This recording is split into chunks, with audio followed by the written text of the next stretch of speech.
Fala, pessoal. Bem-vindos a mais um podcast Influência com Sotaque. Hoje eu estou com uma pessoa que, primeiro, eu admiro muito, se tornou uma amiga pessoal e uma grande defensora do Nordeste. E o podcast Influência com Sotaque não tinha como não ter Daniela Falcão junto com a gente, porque essa bandeira é nossa, né, Dani? Gostei Seja da introdução. muito bem-vinda. Obrigada. Eu estou muito feliz de ter você aqui comigo, de verdade. E Dani, eu já queria começar te perguntando sobre esse movimento do Nordeste, né? Nordeste, esse primeiro é um nome incrível, né? De onde surgiu essa ideia de eu vou ser a grande embaixadora, a grande percussora, montar uma plataforma que fomenta o Nordeste e as pessoas que precisam cada vez mais desse holofote, né? Eu acho que foi um processo bastante orgânico, né? Por conta, e eu acho que o que aconteceu comigo é uma coisa que aconteceu com muita gente da minha geração, né? Então, profissionais que na casa dos 40, 50 anos tinham feito uma carreira em São Paulo, no Rio, e por conta da pandemia terminaram retornando às origens. As raízes, né? Para ficar mais perto dos pais, porque é melhor passar a pandemia no Nordeste do que passar num apartamento em Sem São Paulo. dúvidas, isso eu posso concordar. Né? É um home office que se adaptava melhor. Mas eu acho que também tem um significado, né? Quando a gente estava num momento de muito medo, é natural que você queira estar mais perto da sua família, do que você conhece, né? É quase uma... que faz tanto tempo na nossa cabeça, apesar de serem só 2, 3 anos, mas era uma coisa meio apocalíptica. Se o fim chegar, eu quero estar perto dos meus. Na minha terra. Então, acho que o primeiro momento foi, né, houve essa debandada, estava todo mundo em home office, não tinha diferença. E aí, num segundo momento, vem, né, isso não aconteceu com todo mundo, mas aconteceu com muita gente, que são esses profissionais que decidiram, não quero mais voltar. Seja porque o home office me permite ficar um modelo aqui, híbrido e que antigamente online, não tinha, né? Você, mesmo sentindo falta das coisas da sua cidade que você amava, você precisava estar no centro, trabalhando. A gente não tinha essa cultura, né? Não tinha cultura do home office, e aí você tinha que vir, efetivamente, né, para São Paulo, para o Rio, para Brasília, seja lá onde fosse. A mobilidade do home office, que foi, né, sacramentada pela pandemia, deu essa oportunidade, mas eu acho que também tem um processo, e aí eu me encaixo mais nesse lugar, que são das pessoas que falaram, eu gastei os meus melhores anos, melhores não, mas boa parte deles, da minha vida, né? Produtiva, gerando imposto para outro lugar, eu quero fazer uma coisa para, né, a minha cidade, a minha região. E eu até lembro, assim, quando eu ainda era diretora da Globo Condenaste, quando foi logo no início da pandemia, saiu logo no início da pandemia, saiu uma capa da Vedinha do aniversário de São Paulo, eu foi lembro pré-pandemia, que falava assim, o melhor do Nordeste está aqui. E aí eu já tinha um contato com alguns criadores de Salvador, sobretudo, os meninos da Dendezeiro, e a galera ficou revoltada, porque falou, não, o melhor do Nordeste está no Nordeste. E eu achei que eu tinha que fazer parte... muito essa capa. Eu achei que eu tinha que fazer parte desse movimento, porque quando eles pegavam, né, profissionais de destaque em várias áreas para dizer que o melhor do Nordeste está aqui, você termina sacramentando um círculo vicioso da fuga de talentos, né, das pessoas que... Então, foi ótimo, foi fundamental os 30 anos, né, que eu passei entre São Paulo e Rio. Mas aí também eu estava fazendo 50 anos, veio uma crise de que eu quero dedicar o resto da minha vida ao Nordeste. E aí, quando eu digo que começou esse desejo, eu não sabia muito bem o que eu ia fazer. Então, eu tirei um sabático. Eu lembro que eu conversei com o Pedro Torinho, que viveu um processo muito parecido. Comigo, né? Que, inclusive, voltou agora de vez, né, para subir a secretaria. Sim. Lá de Salvador. Ele optou, né? Ele também tirou um sabático. A gente, mais ou menos, fez essa... O Pedro esse foi fundamental, né? Porque quando eu saí da Globo Condenaste, era assim, e agora, o que eu vou fazer? Pedro tem umas ideias. Ele falou assim, olha, eu não converso com você em 4 meses. Você tem que ficar 4 meses. Você teve uma ideia? Guarda. Aí, se a ideia permanecer 4 meses depois, você vem... Porque o Pedro sempre foi uma pessoa que eu gostei de conversar e de trocar ideia e tal. E aí eu tive várias ideias. Queria fazer umas coisas não necessariamente ligadas ao Nordeste, mas que eu podia fazer lá. Pensei em desenvolver... eu queria ter um negócio meu também, né? Porque depois de... também, né? O tempo que eu tenho eu sempre trabalhei em corporações, em grandes corporações. Folha de São Paulo, né? O Grupo Globo. Eu acho que o menor lugar, talvez, que eu tivesse trabalhado foi a Editora Trip, que também não é tão pequena. Não, tem uma super relevância. Assim. Então, eu sempre fui protegida pela corporação, de certa maneira, e aí veio uma vontade de empreender, de fazer as coisas realmente do meu jeito, né? Então, tinham esses 2 desejos. Quero ficar aqui e quero empreender. Eu não queria sair da Globo Condenaste, sei lá, para assumir um cargo na Arezzo, embora eu ache isso muito legal, que muita gente imaginou que seria legítimo, uma transição de mas carreira. Não era o seu momento. Não era, né? Porque podia ir para uma corporação que não fosse de mídia, já que o que eu estava muito cansado era do estrangulamento que o universo de mídia estava vivendo. Mas vinha esse desejo de fazer uma coisa minha e de fazer no Nordeste. E aí, estava no sabático, eu resolvi conhecer o Ceará. Na verdade, do Rio Grande do Norte para cima. Porque Salvador, né, eu sou baiana, Salvador é um pouco um estado em si, porque ele é longe de tudo. Sim. Então, assim, Recife... Ele é um pouco isolado, digamos assim. Ele é muito perto do Sudeste e fica no final do Nordeste. Mas no fim das contas tem que pegar avião para tudo. Não é que você tem, né? E, por exemplo, Maceió, Recife, João Pessoa e Natal, você faz tudo de carro, né? Então, Recife, por exemplo, que é onde eu terminei me instalando, ele é muito central. Porque você está a 2 horas de Maceió, você está a 1h30 de João Pessoa e a 3 horas de Natal. É verdade. De carro. Então, isso permite que você conheça. E como baiana, eu terminei ficando... Eu morei em Recife na minha infância, mas eu terminei ficando muito focada em Salvador. De novo, né, conhecia bastante já Recife, mas faltava explorar o resto do Nordeste. E mesmo o interior, eu nunca tinha ido pro sertão. Uhum. Aí, nesse período do sabático, eu fui conhecer, né, Lajeado do Pai Mateus, fazer umas viagens dentro nunca tinha ido a Campina Grande. E que eu achei isso muito genuíno, assim, tipo assim, tá, eu quero falar que eu sou nordestina e que eu conheço o Nordeste, mas deixa eu conhecer. Sim. Deixa eu fazer esse tour, deixa eu entrar em cada lugar. Né? E a forma como tu mergulhou de ir, de qual é o restaurante, conhece a dona do restaurante, que marca é essa. De fato, foi uma imersão. Você viu quando eu cheguei no Ceará pela primeira vez? Eu fiquei impressionado. E a gente foi até o Piauí, né? Então, sempre que dava uma brechinha... O Rio Grande do Norte foi uma viagem separada só para o Rio Grande do Norte. Ceará eu fui umas 2, 3 vezes, mas depois chegando, né, até o Piauí, aproveitando o litoral também.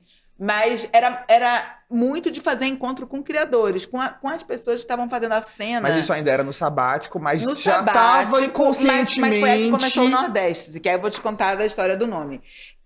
Eu escrevia, então, sei lá, conheci Marina Bitu, foi uma das primeiras estilistas que eu conheci fora de Recife, porque no auge da pandemia eu fiquei focada em Recife. Então, mas aí saindo de Recife, Marina, por exemplo, foi uma das primeiras estilistas que eu conheci. E eu fiquei encantada com o trabalho dela. E aí eu escrevi, em Fortaleza tem essa marca, contei a história dela, que é o que eu sei fazer, que é contar a história. Uhum. Daí, contei a história dela e no fim eu colocava Nordeste-se, de janeiro a janeiro. Por quê? Porque nessa época que eu fiz essa viagem, inclusive, o verão já tinha acabado. E quando eu conversava, sobretudo com o pessoal de restaurante, e o próprio cenário de hotel também, a angústia do somos esquecidos depois do verão. Então, não era ainda... A plataforma não tinha surgido, ou a ideia de que era isso que eu queria me dedicar. Mas quando eu fazia um post falando de um restaurante... falando de um estilista, de um designer, de um artista plástico que eu conhecia numa exposição, eu sempre escrevia Nordeste-se. Era um convite. E a gente estava muito naquele momento do Brasil descobrir o Brasil, né? Sim, Porque como as mas não fronteiras podia viajar pra internacionais fora. estavam fechadas, então era meio um convite aleatório, assim, sem muito um objetivo de que venham conhecer o Nordeste o ano inteiro, né? Eu sempre brinco, que foi aí que eu descobri a evolução da indústria do kite, surf, porque o povo não podia esquiar. E aí tinha a mesma vontade de fazer um esporte radical, então vamos experimentar o kite. E aí o kite, que é um esporte que tanto no Rio Grande do Norte quanto no Ceará era basicamente voltado para estrangeiros, ele começa A a fomentar o ter público local. e uma elite local que consome Super. bem. Então foram dessas sacadas, assim, quando eu chegava nos lugares, que eu comecei a colocar o Nordeste. Aí pausa. Nunca pensei nisso. Não era nem Nordeste, era Nordeste hífen C. Um convite a se você se nordestizar. Se nordestizar. Aí, bom, quando eu voltei, eu fui percebendo que esses posts que eu escrevia tinha muito engajamento e muito sucesso. Então, assim, disparado, né? Uma foto só de praia fazia sucesso, mas quando eu falava de um restaurante, contava a história dele, como é que ele estava reinterpretando ingredientes locais, ou reinventando receitas de um jeito mais contemporâneo e global, era impressionante como as pessoas falavam, tá na minha lista. Ou quando eu colocava uma peça, né, de roupa, ou uma bolsa, ou um móvel, nossa, que incrível! E meu olhar, talvez pelos anos todos de Vogue, ele foi muito mais para o criador urbano que dialoga com os saberes ancestrais do que propriamente com o artesanato. Sim. Não que o artesanato não me encantasse, mas eu acho que o artesanato, ele hoje, ele tem um fomento e ele tem um lugar dele. Você tem, né, milhares de sites que falam sobre o artesanato. É um processo da gente também, né, valorizar a arte popular e trazer ela para dentro de casa, mas isso já estava sendo feito. Agora, esse criador, seja um designer ou um estilista, que fala com as raízes, mas não necessariamente do jeito que a gente concebe o artesanato, do mestre, que tá um criador mais urbano, mais jovem, essa pessoa era esquecida e desconhecida, não conseguia chegar no Sudeste. Mais cool mesmo. Eu acho que assim, é um olhar mais urbano, talvez, Sim. né? Esse criador, ele não tinha nem apoio do Sebrae. Ele estava meio abandonado no Ele tava ecossistema. lutando só. E com um produto com a chance enorme de emplacar Grande nacionalmente, qualidade. mas que não conseguia fazer essa ponte. E aí eu vi que quando tinha uma outra marca, que sei lá, a Lilian Patti comentou, e aí a marca falou assim, meu sonho era que a Lilian Patti Falasse de mim. falasse da minha marca. E aí eu me toquei. Nesse comentário eu falei, pô, eu posso fazer isso. Porque a minha rede tem essas pessoas, eu posso apresentar. E a Lilian fez um comentário genuíno. Tipo, ela tinha se apaixonado por aquilo ali. Então, né, eu vi, o produto realmente, ele pega. Ele tem, as pessoas gostam. Eu vi aqui o que eu postava, né, e elas se emocionavam com a história, porque tem uma história de resiliência, de amor, de paixão. Eu acho que o Nordeste é um berço da nossa criatividade, da gente. Então, a história fascina, mas o produto também. Super. É impressionante como o nordestino, ele tem... E eu acredito muito que a inovação vem muito na necessidade. Sim. E quando a gente tem dificuldades de furar barreiras, a gente tem que ser muito bom. E eu percebo isso no nordestino de uma forma geral, não só no mercado do design e tudo mais, mas em todos os mercados. Como o nordestino, ele se dedica... influência. Ele se dedica para ser bom, porque existe preconceito. Você acha que existe preconceito? Existe. Eu acho que existe mais desconhecimento, no fundo, do que preconceito, né? Então, ainda Outro dia eu estava agora, essa semana, estava num evento e tinha uma pessoa do meu lado que aí ela virou e fez uma pergunta assim, super bem intencionada, né? Vocês são do Nordeste? Eu estava com o Renda que trabalha comigo. E aí eu falei que ele era do Rio Grande do Norte. Salvador ninguém se interessa muito, né? Você fala que é de Salvador, as pessoas, todo mundo conhece, que lindo, mas... Aí o exótico é Rio Grande do Norte. Aí ele falou que ele era do Rio Grande do Norte. Aí ela perguntou assim, é o estado mais perto de Miami, né? Aí eu olhei pra ele olhou pra mim e falei, não, o Ceará tá mais ao norte, do Nordeste, o Ceará tá mais ao norte. Na verdade, Manaus Aí eu falei, acho que você deve estar se confundindo. Na verdade, o Rio Grande do Norte, ele é o extremo leste. Então, ele é o ponto mais perto da Da Europa, Europa. não Dos Estados Unidos. e aí ela ficou super decepcionada quando a gente falou que mesmo dos Estados Unidos seriam as 6 horas, tudo isso. Então, assim, é um pouco preconceito, mas é uma ignorância, na Sabe o que é verdade. que eu sinto? Sabe o que é que eu sinto do lado de cá? Eu sinto assim, quando a gente vai fazer, por exemplo, uma reunião, e as pessoas falam, nossa, como vocês são bons. Nossa, cara, vocês entregam isso? Aí eu, poxa, será então que as pessoas Então, acham de que quem não tá no mas circuito... é um desconhecimento. Então, mas que quem não tá no circuito sudeste, ou então nessa ponte aí, Rio-São Paulo, será que as outras pessoas não têm a mesma capacidade intelectual e visão de negócio? Então, isso é uma coisa que eu sinto muitos nordestinos com essa vontade. Eu preciso mostrar que eu sou bom, porque parece que eu tenho que provar que eu tenho a mesma capacidade. E isso é uma coisa que eu acredito que o Nordeste tem feito de uma forma muito bacana, que é, vem pra cá, sabe? Deixa eu te trazer pra São Paulo e mostrar o teu produto. Ou consuma, né? Consuma o nosso produto. Isso. Porque ele vem com uma qualidade. Conheça o Nordeste. Então, eu acho, né?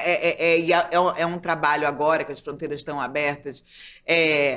Despertou-se um gostinho e essa vontade de você, né, olhar para dentro e tal. Então, é continuar esse trabalho. Eu acho que é impressionante como nas capitais e no interior também vem pipocando alternativas de restaurante, de fim de tarde, de beach club.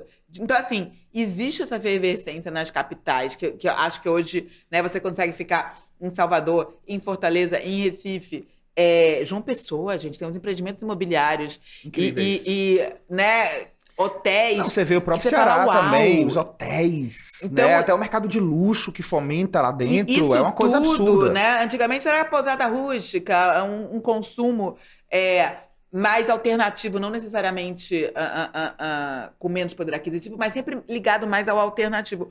Hoje, claro que a nossa sofisticação ela é rústica, porque senão você não vai ficar competindo. Senão não seria a gente. Né, Até porque faz parte da cultura. Você não vai fazer um E é hotel isso que é palácio. bonito. Mas você vai oferecer, né, o nosso luxo, que é um luxo muito de materiais artesanais, mas você vai mostrar tudo isso com extrema sofisticação. Eu acho que isso está acontecendo. Mas existe um desconhecimento e o desconhecimento gera preconceito. Sim. Né? Então o preconceito ele vem, o próprio nome dele é um preconceito. Você julga antes de saber. Então, é um conceito de não conhecer pré-concebido. aquela pessoa. Então, isso, né, eu sinto muito os estereótipos, que as pessoas, né, esperam que... Às vezes eu acho que, como baiana, por exemplo, eu tenho que performar e estar sempre alegre, porque as pessoas esperam isso de baiano. Então, né, o pernambucano é muito sério. Tem assim... Os estereótipos. O Brasil inteiro faz estereótipos, mas o Nordeste coloca tudo numa caixinha. Então, você tem que ser sempre efusivo. E Até porque o que as pessoas falam muito é, lá no Nordeste. Sim. Tá, beleza, mas, né? E aí, quando a gente colocou o nome Nordeste, foi sempre falar assim, os 9 estados da região. E os 9 reforçando isso, né? Então, ainda que seja um nome agregador, mas a gente, se você vê em toda a comunicação, até para as pessoas saberem que são 9 estados, porque poucas pessoas sabem ali. Então, a gente bate muito nessa tecla e em mostrar essa diversidade. Então, por exemplo, várias vezes em entrevista me perguntam, mas todo mundo de moda tá no Ceará. Eu falei, o Ceará é um polo de moda. Existe um motivo por isso. A indústria da moda está instalada lá há muito tempo. Houve, né, você tem indústria têxtil instalada no Ceará, como você não tem em nenhum outro lugar do Nordeste. Então, é natural que no Ceará eu tenha um contingente maior de marcas de moda. Por outro lado, Recife tem uma cultura, o modernismo foi muito forte em Recife enquanto movimento artístico. Então você tem um cenário de galerias fortes que você tem em Recife que você não tem no resto do... Sim. Então, assim, mostrar também essa diversidade. Tem o seu ponto mais forte. O seu dom. O seu dom. E aí, nas áreas que a gente tem, né, que são design, arte... moda e gastronomia, e eu escolhi essas áreas porque, primeiro, era na pandemia e são coisas mais táteis que você consegue mostrar. Cinema, teatro, os espetáculos estavam todos cancelados, era mais difícil Sim. de você... E, de novo, eu acho que essas eram áreas que estavam carentes dessa conexão, Sim. né? O cinema, de qualquer maneira, ele naturalmente cria, porque ele não é um produto que você pegue. Aí, bom, vou fazer essa plataforma. Eu vou fazer o que a marca queria com a Lilian Patti. Eu vou juntar as marcas com os formadores de opinião, com o mercado consumidor, né? Porque aí também, às vezes eu colocava um produto e aí o estilista me ligava falando, caraca, esgotou no meu site. O produto específico que boa parte deles também eram nativos digitais. Sim. Muitas das marcas que eu estava retratando, ou eles tinham nascido um pouquinho antes da pandemia, ou eles nasceram na pandemia. E aí eu via que tinha também esse poder de consumo e de falar com né, os players do mercado que poderiam gerar esse conhecimento, esse awareness para eles. Então, quando o Nordeste surge, ele surge com esse objetivo, fomentar e amplificar, né, os talentos de criativos dos 9 estados do Nordeste em 4 áreas: moda, design, arte e gastronomia. Então, foi muito natural, porque era o que eu estava fazendo nessas viagens. Exatamente. Eu ia lá no Maquena, falava do Maquena, mas de um jeito, né, sem ter. Aí quando eu vi, cara, isso é um o negócio, business já e talvez tinha não seja só um aparecido. negócio, é o meu propósito. Sim, eu estava amando fazer aquilo ali, e amando, assim, quando eu recebi esse feedback, essa eu ainda acho que até hoje é o que mais me motiva. Quando você percebe que você toca a vida de alguém, depois essa pessoa vai voar e tem que ter... Mas em nenhum momento o objetivo do Nordeste ou a intenção era, por exemplo, criar essas marcas para a gente. É quase como se fosse filho. A gente está criando essas marcas para o mundo. Uhum. Então, se eu quero fomentar e amplificar, a gente não tem contrato com elas, né, draconianos, rígidos, que, olha, se eu estou te apoiando agora e dando visibilidade, depois você não pode... porque a gente tem, né, hoje a gente tem uma loja em São Paulo. Incrível, por sinal. O meu contrato é muito assim, olha, você está aqui. Se você achar em algum momento que um outro formato de negócio... Vai abrir sua loja própria, pô, quem abre loja própria, a gente dá o mesmo valor, mais ainda, porque assim, é missão cumprida. Claro. Se a loja do Nordeste... É como se o Nordeste fosse um acelerador. É uma incubadora desses... É uma incubadora de DNVBs, que são marcas nativas digitais. Que eles consigam, né, aí ter uma visibilidade internacional, fazer a conexão com as revistas. Então, assim, tudo isso é muito importante e é o que a gente faz. E aí, como é que é um negócio? Como é que eu vou me monetizar? A gente vai pegando grandes órgãos e projetos, Instituto C&A, Magalu, Organização Internacional do Trabalho, que querem estar associados a esse movimento de fortalecimento. É muito mais, tipo, eu não quero ganhar criativa. só em cima deles, ou não é o meu objetivo. O meu objetivo é que esse ecossistema ele desperte interesse em grandes órgãos. Sim. Incrível. Então, o que a gente, né, o próprio o Sebrae tem apoiado. Os meus órgãos de fomento são grandes empresas. Obviamente, até por um caráter educacional, tem uma série de ações que a gente faz que as marcas têm que pagar. O conteúdo ele é livre. Quem sai ali não tem conteúdo pago, a pessoa... Então, e que é a base, né, que é o Instagram e o site... Eu nunca quis monetizar esse espaço. Primeiro que é muito difícil. Sim. Fiquei anos na mídia tentando monetizar conteúdo. E a gente sabe como é difícil, né? Num veículo. Você monetizar um veículo, eu já sabia que ia ser uma frustração. Falando em veículo, só te interromper para te perguntar uma coisa. Uma pergunta. Hoje a Dani, 2023, com a cabeça que ela tem hoje, se ela voltasse para um cargo de direção editorial, você faria alguma coisa diferente em relação a esse movimento? Ou não tem espaço para isso nos veículos nacionais? Eu acho que eu acho que os veículos nacionais foram abraçando o nacional também. Se a sua pergunta é essa, Sim. né? Eu acho que a mídia, ela reflete o seu tempo.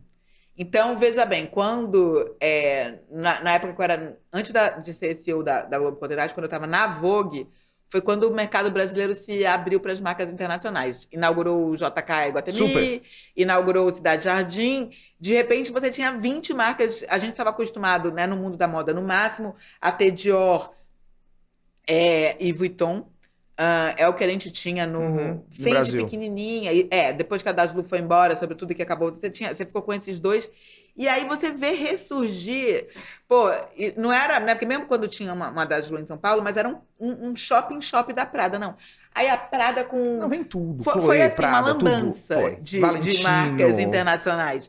Então, aí, óbvio que toda a mídia se voltou Para para aquele aquilo, pelo mercado. momento do tempo. Exato. Em 2018, começa a encenar antes da pandemia, começa a se delinear uma crise de que, não uma crise, mas uma decepção de que, porque lembra dos BRICS, né, que foi Uhum, nessa época, 2011, então assim, uhum. Brasil e Rússia e Índia, e todo o consumo das marcas internacionais agora seria nesses países.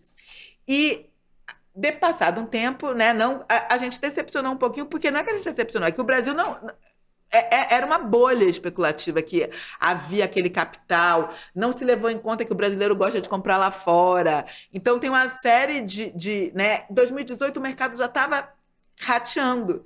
Vem a pandemia, rateia de vez, e aí você tem que olhar para dentro de novo. Então, eu acho que eu não faria diferente, porque eu acho que os veículos nacionais estão fazendo isso muito bem. Eles estão Legal saber olhando disso, legal saber disso. Então, hoje, para. os veículos nacionais, eles dão essa importância, essa credibilidade. Então, eu acho que talvez um lugar que falte ainda ser conquistado é a capa.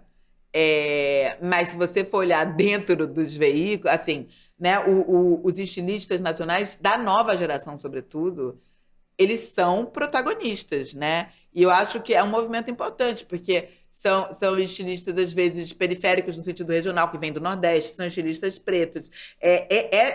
Eles hoje têm um papel de protagonismo. A capa ainda é um espaço sagrado, porque a gente sabe, não é segredo, que as capas, tô falando aí de moda, né? Que é o Claro, que as capas no universo da moda, elas são proporcionais ao investimento que uma marca. Não é que a capa é comprada, não é isso. não, mas Mas elas ela é proporcional ao investimento que comercial que a marca que a fez ao marca longo faz. de um Então, eu tempo. acho que assim, hoje, É quase como um agrado, digamos sim, assim, né? né, o mercado ele se construiu assim. Eu acho que de 10, 9 capas, talvez. Não, de 12 capas no ano, quem tem 12 capas, 4 vão furar Uhum. esse bloqueio. Podia ser mais? Podia. Mas tem essa lógica que é uma lógica Óbvio, global, que você não vai. óbvio. Então, assim, nesse sentido, eu acho que é um movimento que já tinha começado, porque ele começou, é isso. Começa com a crise, na hora que o investimento internacional diminui, você tem mais liberdade para dar o nacional. Nacional. Porque o nacional não tinha como fazer esse investimento. Uhum. Mas já que o internacional não está investindo também tanto, você termina abrindo espaço para o nacional entrar. Então, acho que tá tudo bem encaminhado, né? O que eu acho que ninguém pode fazer nada. Então, abrir espaço para o nacional, acho que os veículos estão. Mas o veículo hoje, ele é uma coisa que não tem mais a relevância que ele tinha. O creator tem mais importância do que o veículo. Essa pauta é a pauta que eu queria chegar. E aí, hoje, esse movimento de uma pessoa que nasceu dentro dos veículos, nasceu dentro desse universo de revistas, editorial, você pegou essa transição também dessa supervalorização dos creators e tudo mais. Qual o papel dos creators hoje? Na tua opinião, você falou, hoje os creators têm um papel mais importante que os veículos. Sim. E qual que é o papel deles hoje nesse olhar de diversidade? Como que você imagina e como que você vê a voz que esses creators têm? Eles também são abertos para essa diversidade, para mostrar, para vestir? Ainda está naquele momento muito tipo só visto se pago? Como que funciona hoje dentro do olhar? Assim, as pessoas estão muito com esse olhar mesmo dessa diversidade. Hoje eu tenho uma mídia na mão, uma audiência na mão, eu tenho responsabilidades. Eu preciso mostrar, eu preciso dar apostas, eu preciso fomentar, eu preciso construir essa história, ou isso ainda é uma bolha que precisa ser furada? Não, eu acho assim, você colocou várias questões juntas, mas são todas muito boas. Eu acho que tem uma diversidade porque muito mais do que tinha antigamente, né? Quando a gente começou a, a blogueira Sim. lá atrás, elas eram todas muito iguais. né, não tinha nem sotaque. Verdade. A Camila Coutinho ali era meio uma estranha no ninho, mas mesmo elas vindo de estados diferentes, a Tássia era do interior e tal. Existe uma de Minas, padronização. uma padronização. Elas se vestiam do mesmo jeito, elas faziam o mesmo tipo de cabelo. Era tudo, né, muito. Elas mostravam um pouco do lifestyle de verdade, né? Então, que foi a grande crítica que aconteceu. Então, foi assim, mas elas já roubaram o lugar do veículo. Ainda que elas fossem muito padronizadas, como elas era em primeira pessoa, elas já começaram a conseguir falar mais com a audiência do que os veículos, né? Eu lembro que a gente aí fazendo uma luta para dar um tom mais pessoal, para falar eu amo também. Construir as narrativas de um jeito mais pessoal. Exato, Vogue ama, como se fosse, né, seguindo ali o que as influências estavam fazendo. Tentando criar essa identidade. Mas, óbvio que você não é tão assertivo quanto uma figura de carne e osso. Você ainda assim é um veículo. E depois vem essa crise de identidade de que assim, o influencer tem que trazer uma verdade.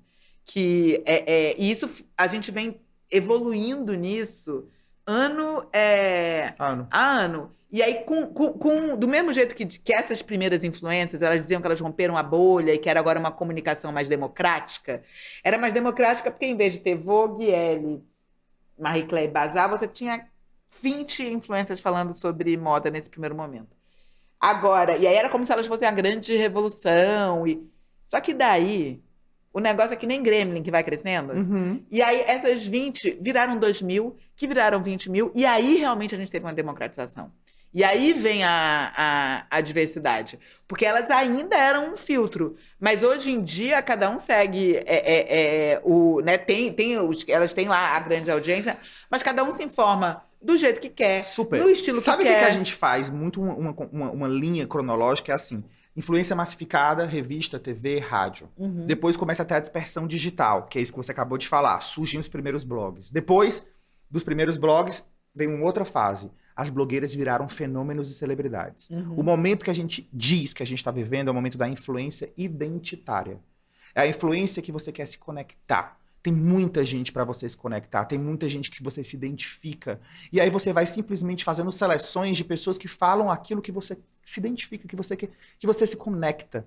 E às vezes a gente se conecta com vulnerabilidade, a gente se conecta com história, a gente se conecta com momento de vida, enfim, são conexões. Essa influência identitária é um momento muito pessoal. E aí, para finalizar a pergunta, eu queria entender, na sua opinião, qual o poder dos influenciadores regionais? Eu acho que tem duas... Só respondendo uma outra, antes de entrar nisso, você perguntou se é tudo por dinheiro.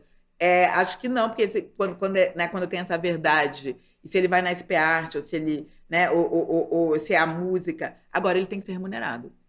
Então, assim, esse cara também, ele não pode fazer tudo só, é a verdade, mas é uma profissão, ele vive daquilo ali. Perfeito. Então, também eu acho que tem que valorizar o que é pago.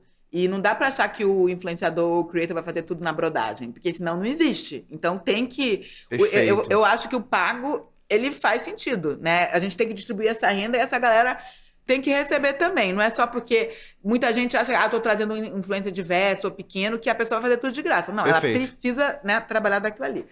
Aí, sobre o regional, eu acho que é uma grande chance da gente se conhecer e acabar com até esse preconceito. Eu acho que ele tem dois papéis, assim. Um, para a grande marca, e eu acho que o trabalho que vocês fazem é brilhante em mostrar isso, a gente não escuta mais por conta dessa descentralização toda, a gente não escuta mais uma única mensagem dita de um único jeito.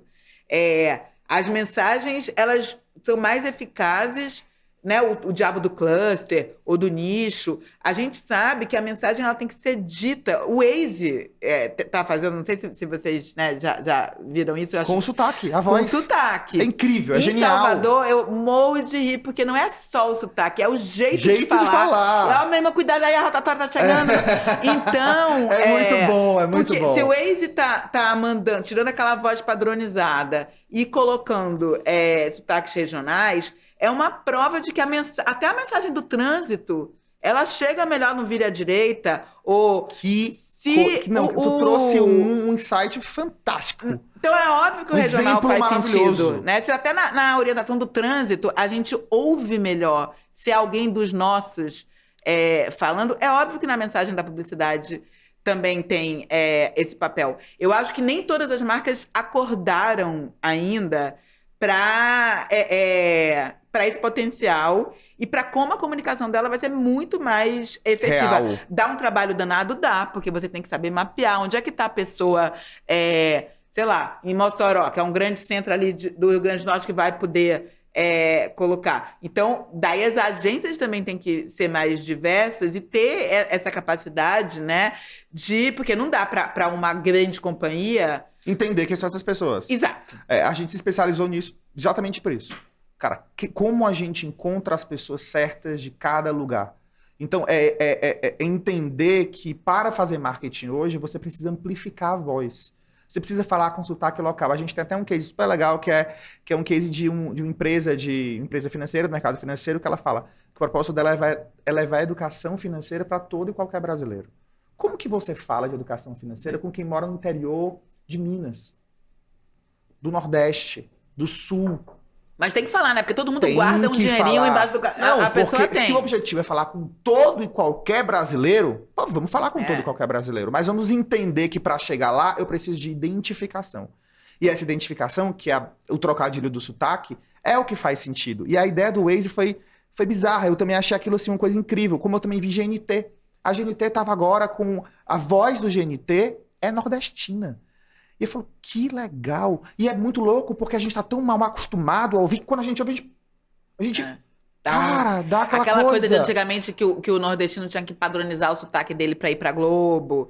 E, né, hoje quando você vê os apresentadores... neutralizar o sotaque, o termo. Que é o contrário. A gente tá vivendo o oposto dessa massificação.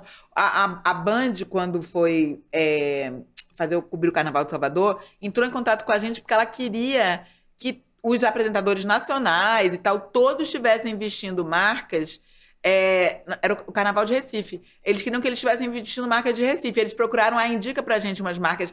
Então, até nisso, de você despadronizar o jeito que o apresentador de TV tá se vestindo para você estar inserido naquela comunidade. Então, se eu tô cobrindo o Carnaval de Recife, eu tenho que estar vestido com... Não é só para apoiar, é para fechar Total, esse e ciclo. isso vale para tudo. Eu tava agora na NRF, em Nova York, e a Nike, até falei isso em outro podcast, criou o Nike Local, onde eles abrem uma Nike agora por comunidade, com a cara da comunidade, com o sotaque da comunidade, com o jeito da comunidade, com o formato, com as pessoas, tudo.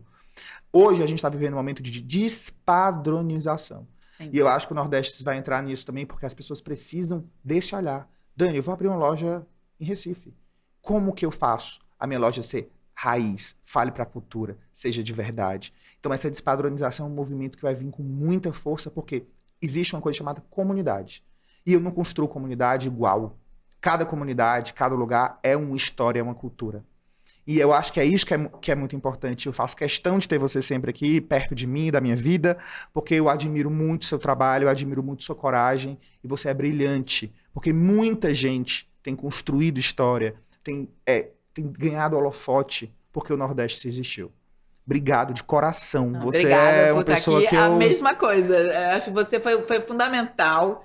Né, o nome desse podcast, a influência com sotaque, você ter olhado, né, para a gente faz trabalhos semelhantes, né? Eu estou dando voz às marcas, você está dando voz às pessoas que vão, em contrapartida, falar das marcas. Então, é toda uma rede muito importante que a gente está criando para, no fim das contas, mostrar uma nova narrativa do Nordeste. Né? Que a gente é uma potência. Sim. Eu acredito muito que a gente seja uma potência. Sim. É uma potência que está muito ligada à criatividade, porque não é uma potência industrial.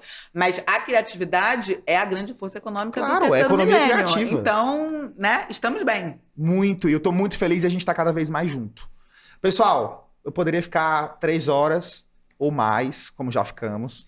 Podíamos, inclusive, abrir uma cervejinha, olhando para o mar do Nordeste.